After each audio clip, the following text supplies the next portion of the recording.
આ તરફ રાજકોટમાં તબીબ પર હુમલાનો જે આરોપી છે તે ન ઝડપાતા રોષ વ્યાપ્યો છે। હુમલાનો આરોપી ન પકડાતા તબીબો હડતાલ પર ઉતર્યા। સિવિલ હોસ્પિટલમાં ઇમરજન્સી સિવાયની સેવાઓ આજે બંધ રહી છે। તબીબ પર ન્યુરો વિભાગના દર્દીના સગાએ હુમલો કર્યો હતો। આજે સવારથી સિવિલમાં દર્દીઓને હાલાકી પડી શકે છે। ડોક્ટર્સ પર હુમલા રોકવા કાયમી સુરક્ષાની તબીબો માંગ કરી રહ્યા છે અને માંગને સાથે જ તેઓ હડતાલ પર ઉતરી ગયા છે।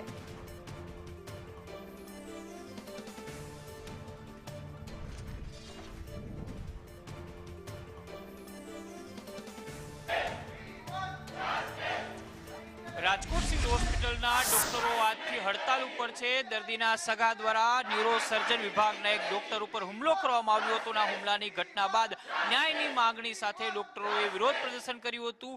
આજથી આ તમામ ડોક્ટરો છે તે હડતાલ ઉપર છે। આપણે ડોક્ટરોની સાથે વાત કરશું। શું નામ છે અને કયા પ્રકારની હડતાલ રહેશે?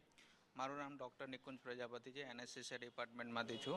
અત્યારે જે તે 29 તારીખે જે બનાવ બની રહ્યો છે એમાં ન્યુરો સર્જરીના ડૉક્ટર પાર્થ પંડ્યા ઉપર જે હુમલો થયેલો છે એના ઉપર અમારો જે 48 કલાકનું અલ્ટિમેટમ આપ્યું હતું કે ભાઈ તમે કોઈ બી એક્શન લો, એના ઉપર કોઈ અમારી જે રિક્વાયરમેન્ટ હતી એક્શન લેવાયું નથી।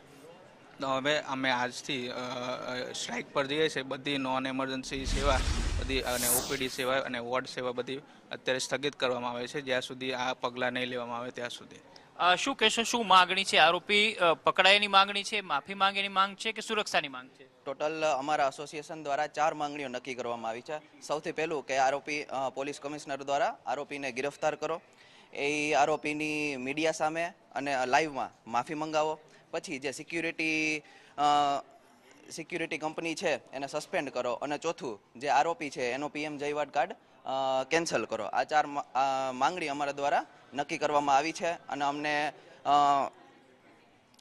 અને અમારો એવો વિશ્વાસ છે કે પોલીસ અધિક્ષક દ્વારા અને તબીબી અધિક્ષક દ્વારા ઈચ્છા કાર્ય થઈ શકે અને અમને ન્યાય મળે। બિલકુલ। ક્યાં સુધી હડતાલ ચાલુ રહેશે? આ હડતાલ છે ને અનિયમિત સમય સુધી ચાલુ રહેશે, જ્યાં સુધી અમારી માંગ સંતોષવામાં નહીં આવે અને પૂરો જસ્ટિસ નહીં મળે ડૉક્ટર કમિટીને, ત્યાં સુધી આ હડતાલ ચાલુ રહેશે। શું કહેશો, દર્દીને કેટલી હાલાકી પડવાની છે? ઇમરજન્સી ચાલુ છે કે કેમ? ઇમરજન્સી સેવા ચાલુ છે, બાકી ઓપીડી સેવા અમારા જુનિયર ડૉક્ટર એસોસિએશન તરફથી બધી ઓપીડી સેવા અને ઇલેક્ટિવ્સ જેટલી પણ સેવા છે બધી બંધ રહેશે। ખાલી જરૂરિયાત પૂરતી ઇમરજન્સી સેવા જે જરૂરિયાત દર્દીને છે એ જ વસ્તુ ચાલુ રહેશે। બિલકુલ। તો જે પ્રકારના દ્રશ્યો છે, રાજકોટના સિવિલ હોસ્પિટલની અંદર એક ડોક્ટર ઉપર હુમલો કરવામાં આવ્યો હતો અને ત્યારબાદ તમામ ડોક્ટરો છે તે વિરોધની અંદર ઉમટ્યા છે। અહીંયા મેડિકલ કોલેજ ખાતે અહીંયા સૂત્રોચ્ચાર કરવામાં આવી રહ્યા છે અને અનિશ્ચિતકાલીન હડતાલ છે એ અહીંયા જાહેર કરવામાં આવી છે। જે ડોક્ટરો છે તેમની માંગ છે કે મુખ્ય 4 માંગણીઓ સંતોષવામાં આવે, આરોપી છે તેને પકડવામાં આવે અને તે જાહેરની અંદર માફી માંગીને તેમની સાથે જે કંઈ પણ કાયદાકીય પગલાં છે એ ભરવામાં આવે, ત્યારબાદ જ ડોક્ટરોની જે હડતાલ છે એ પૂર્ણ કરવામાં આવશે। હાલ તો આજથી આ અનિશ્ચિતકાલીન હડતાલ છે તે શરૂ થઈ છે અને દર્દીઓની હાલાકી છે એ પણ ધીમે ધીમે વધવાની છે।